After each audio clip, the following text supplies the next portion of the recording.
Hello learners, I am Harish Kumar Tyagi. Today we will talk about Right to Education Act 2009. On 26th of August 2009, the Indian Parliament passed a historic act regarding the education. It is known as Right to Education Act 2009. In view of the non-achievement of goals of UEE, that is Universal Elementary Education, this was the most awaited step on the part of Government of India. But you will be surprised to know that Act to provide free and compulsory education to the children in the age group of 6 to 14 years was already framed and implemented by Chhatrapati Shahu Maharaj in Kolhapur state, that is in Maharashtra, way back in 1902. In 1918, Vittal Bhai Patel made primary education compulsory in all municipal councils of Bombay state by passing an act to that effect. Mahatma Gandhi's basic system of education of Vardha scheme of education 1937 also advocated for compulsory and free education for children. You will definitely appreciate the argument of Mahatma Gandhi that every person has right over free air and water. Similarly, free education should be available to each and every child, and it is the duty of society, of government to look after the welfare of the child. Rules of the RT Acts are for actual implementation of RT Act. Some rules are framed which are called the Right of Children to Free and Compulsory Education Rules 2009. These rules may vary up to some extent for state to state.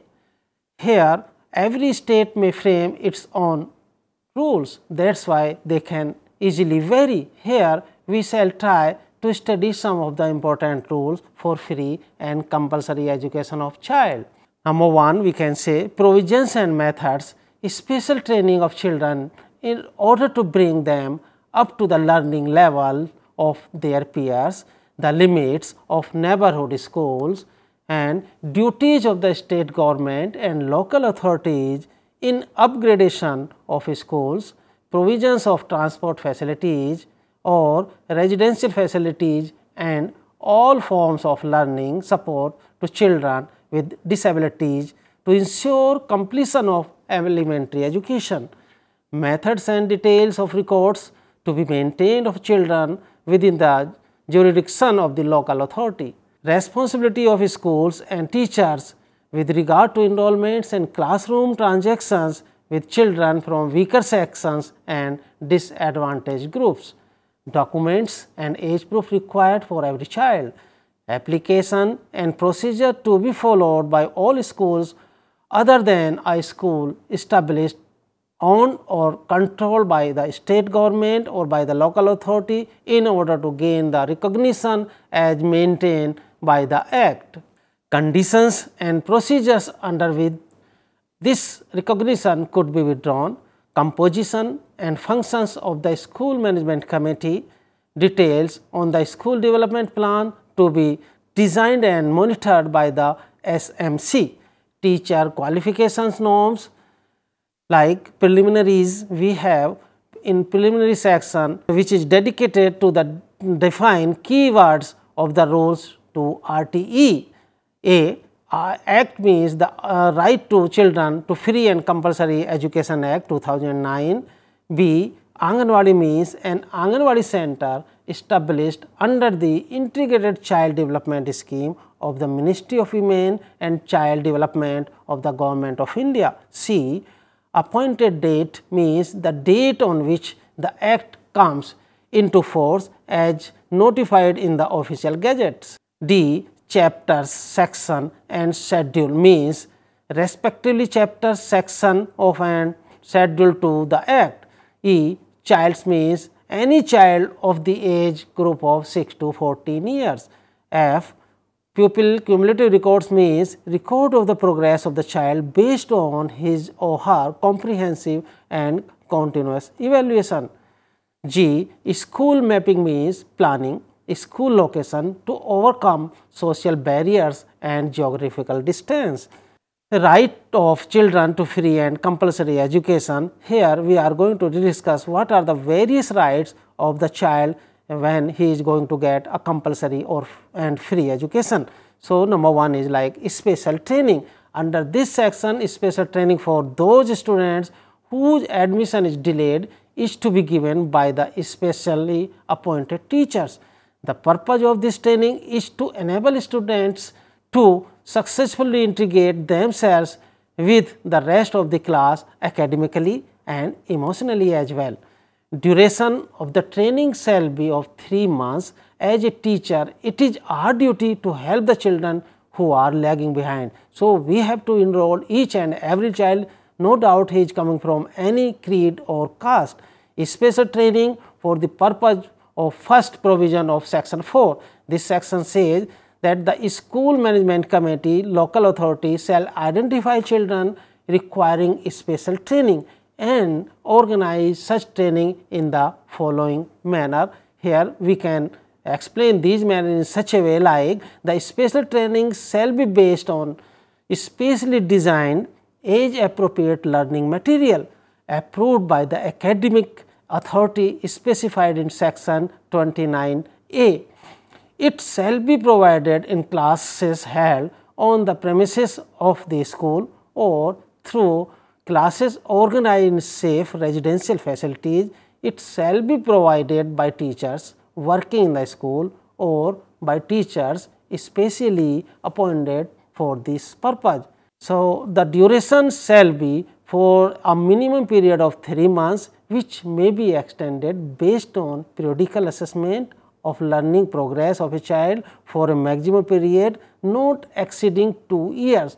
The child shall upon induction into the age appropriate class after special training continue to receive special attention by the teacher to enable him or her for successful accession, and it will integrate with the rest of the class academically and emotionally.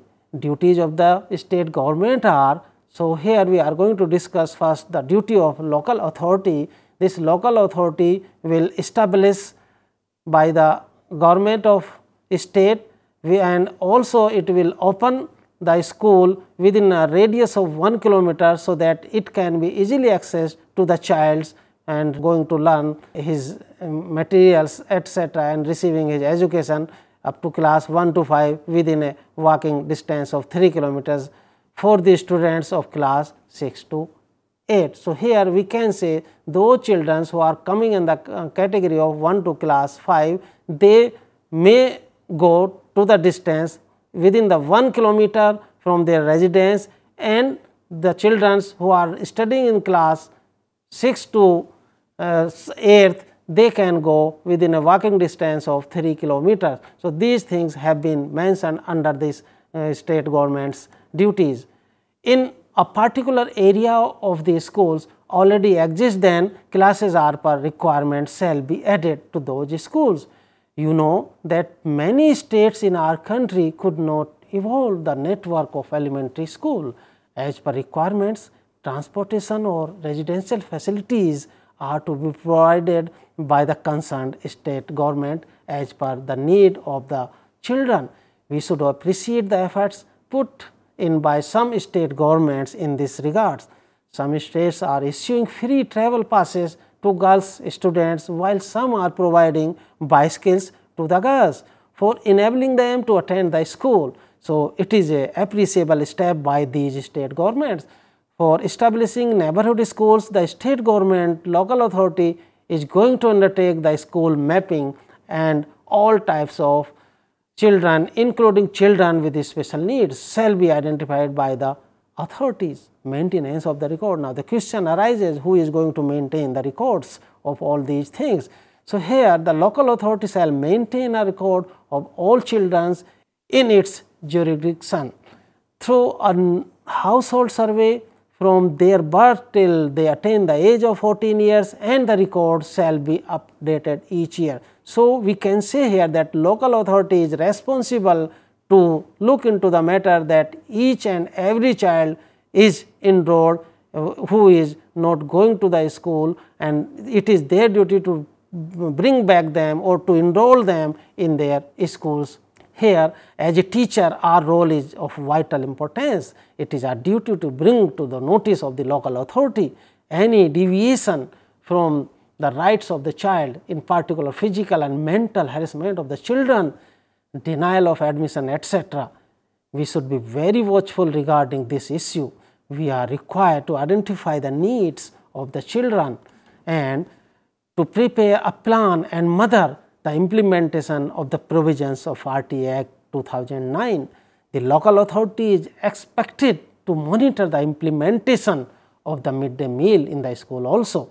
As you know, this scheme is already in the existence from 1986. It was mentioned in 1986 National Policy on Education that we have to enroll each and every child by providing them certain incentives. So, midday meal is one of them. And in this regard, many states are doing a lot of efforts, and they are making this scheme as a practicable. It is our duty to check the malpractices, if any, at our level occurs. So, the management committee shall prepare a school development plan which shall be for 3 years. It shall include infrastructural requirements, requirements regarding human resources like appointment of headmasters, appointment of teachers, appointment of staff, and appointment of additional financial requirements, and also as per the need of the school. We can assist the management committee for preparing this plan. So, here the responsibility of school and the teachers are that every school controlled or recognized by the state government shall help to implement this provision of Right to Education Act 2009. We should never forget that the school is not run for profit to any individual, group or association of individual or any other person. The role of district education officer is very often very important, and because he is expected to act as custodian to implement the provisions of RT Act in any effective way. So, here this school education officer will work as a custodian. The school shall work under the instructions of DEO, that is district education officer. As a teacher will have to play a vital role in the universalization of elementary education, because we are supposed to be main human resource in the implementation of Right to Education Act. Our school may face the action of de-recognition if we fail to comply with the responsibilities entrusted with ourselves and the school. We are required to identify and enlist all eligible children within our areas of work, identify the neighborhood school and make the same available to the child. Means if some schools are available in our nearby or in our locality, so we can ask these schools to enroll such children, those who are away from the school. School management committee's role, as you know, that management is an important aspect of education. We need to manage our school in a better way if we wish to give elementary education to all the children.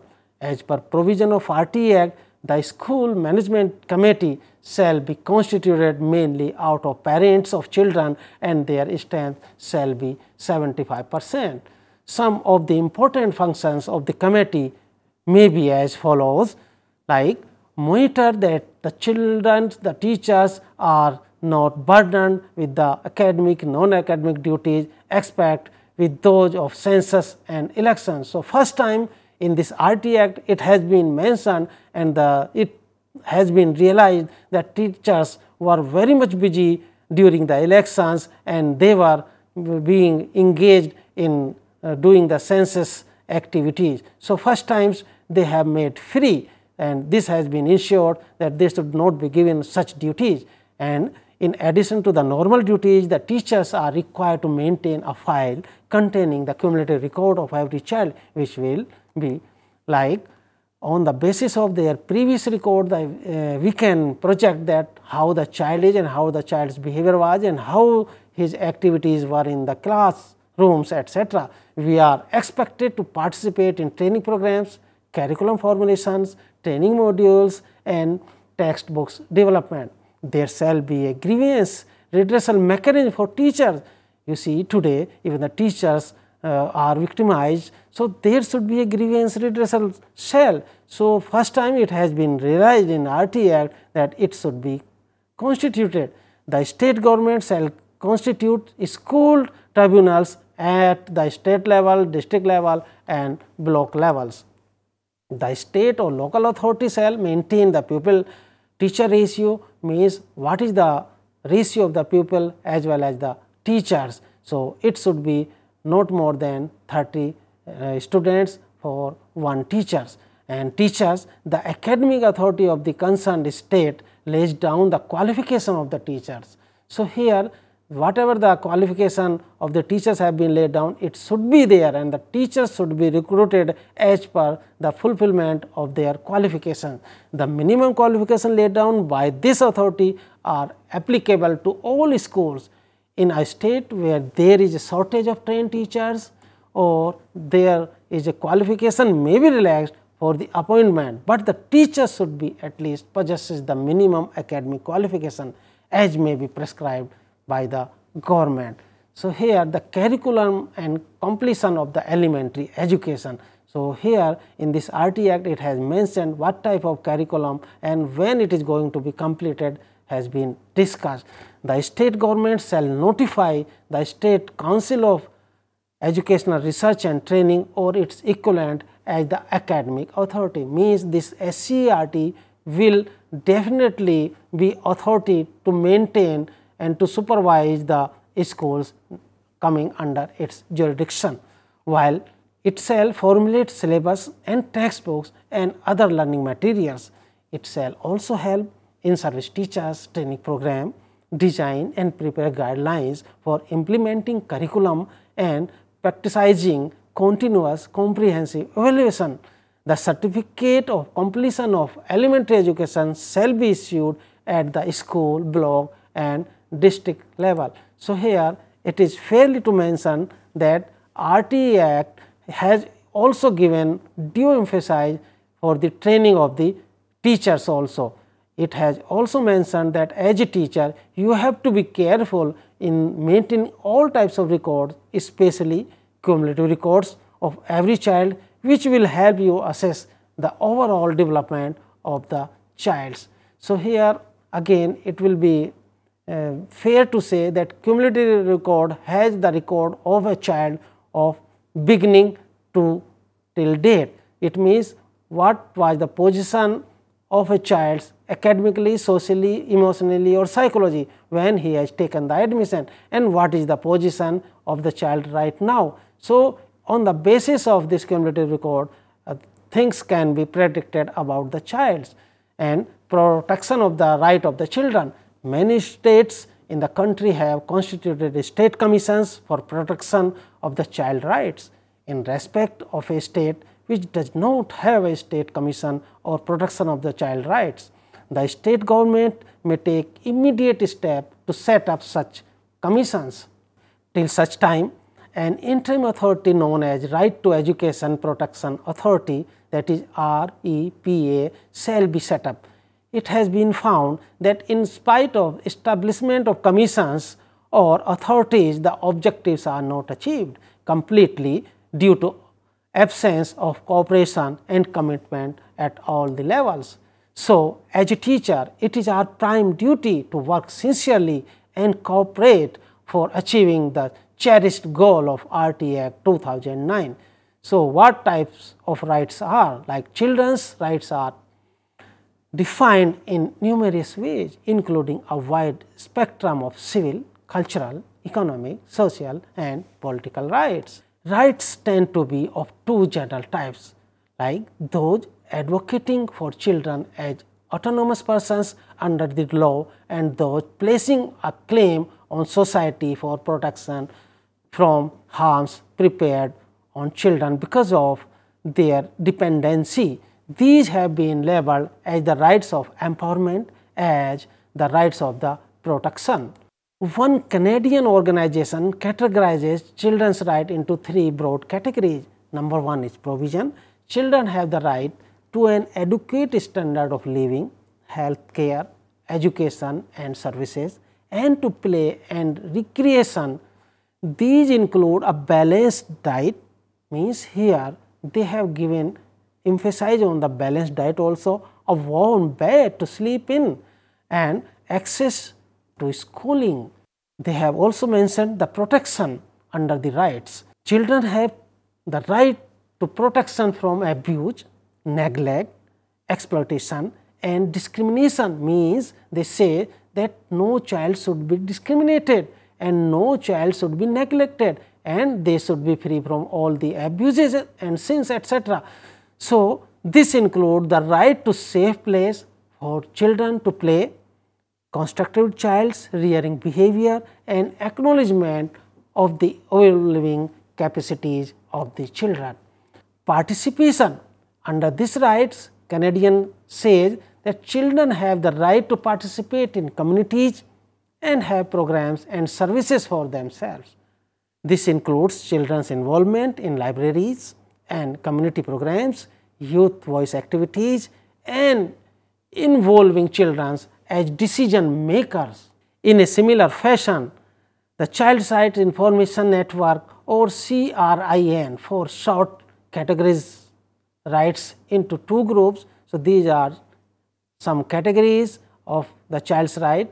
Number one, economic, social and cultural rights related to the conditions necessary to meet basic human needs such as food, shelter, education, health care and gainful employment.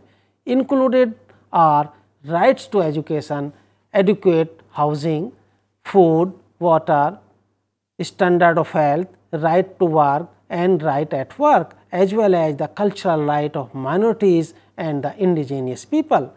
Number two, environmental, cultural and developmental rights, which are like called as the third generation rights and including the right to live in safe and healthy environments, and that groups of people have the rights to cultural, political and social development.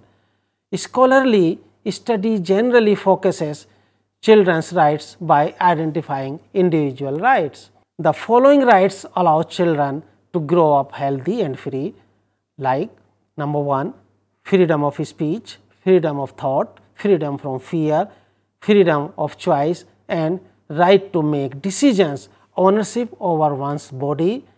So, these are the rights of a child, and education is the concurrent list. Education has been included in the concurrent list. As you know, to impart education is the joint responsibility of center as well as of the state governments. The central government and the state government shall have concurrent responsibility for providing funds for carrying out the provisions of RTE Act.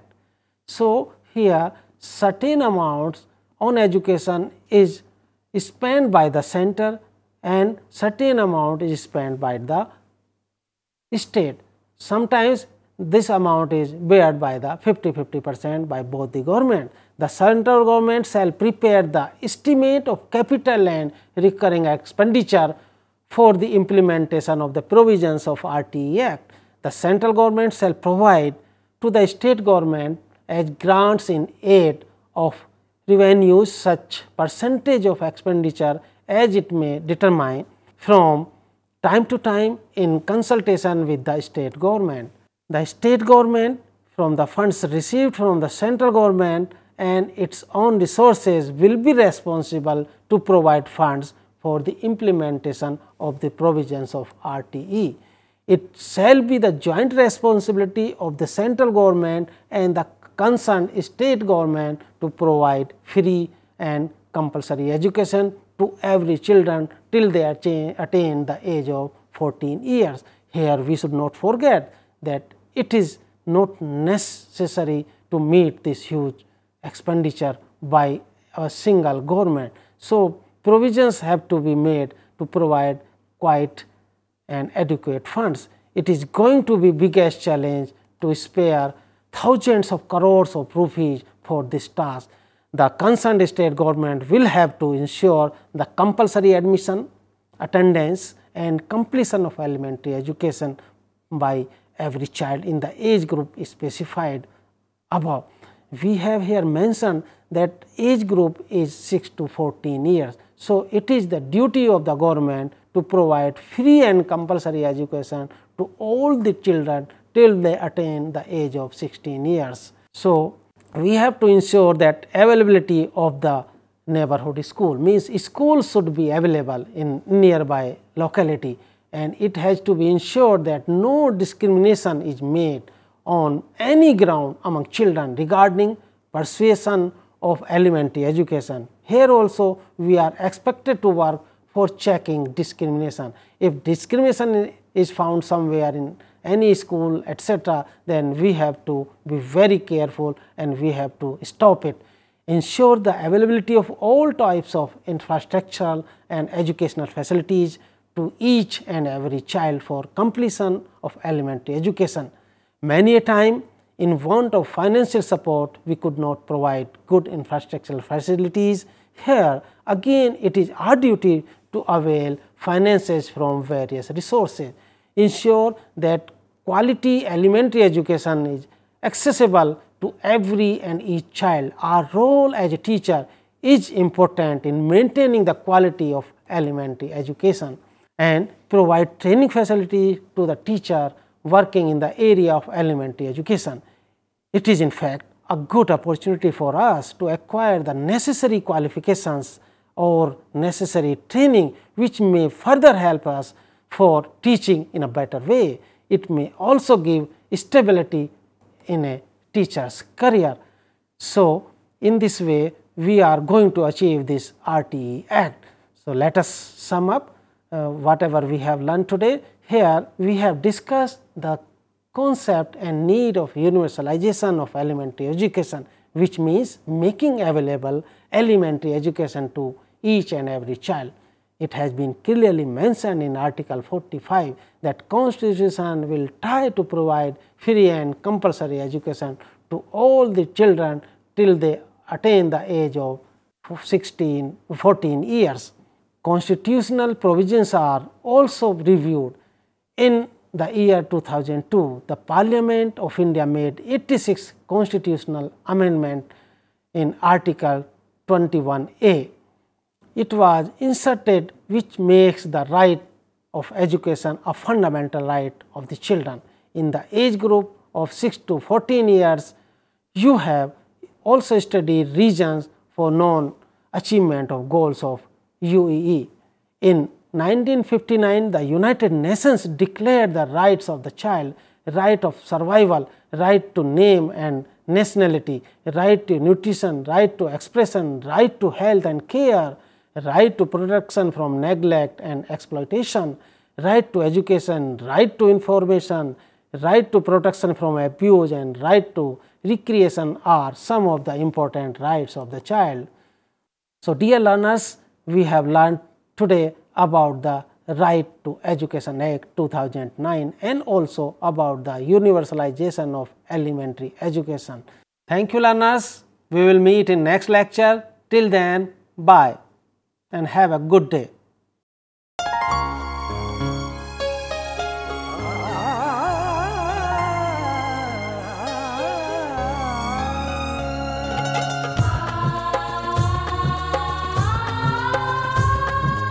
जीवन ये प्रकाशित करने, राहों को आलोकित करने, हम अपना दीपक स्वयं बने, हम अपना रास्ता स्वयं चुने।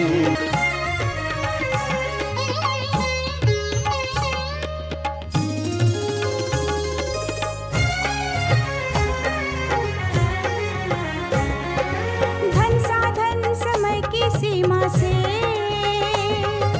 विद्यालय जो मुक्त हो, धन साधन समय की सीमा से विद्यालय जो मुक्त हो। कभी पढ़े हम कहीं पढ़े वे विषय के लोच